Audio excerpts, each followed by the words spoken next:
may gayuma yan, ha? Alam mo, hindi ko kailangan ng gayuma.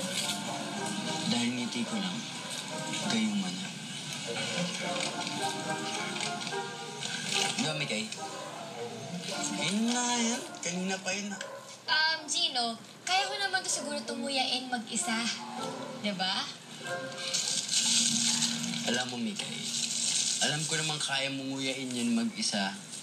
Pero gusto ko lang naman na pinagsisilbihan kita. Yung Class A service. Pwede ba, Gino? Tigilan mo na to. Yung ano, ito. Ay, hindi!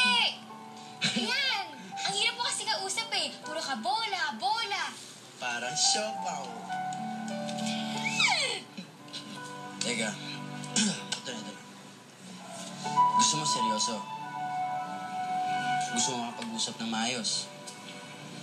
Mag-date tayo. Date? Oo, date. Yung tayong dalawa lang. At matinong usapan.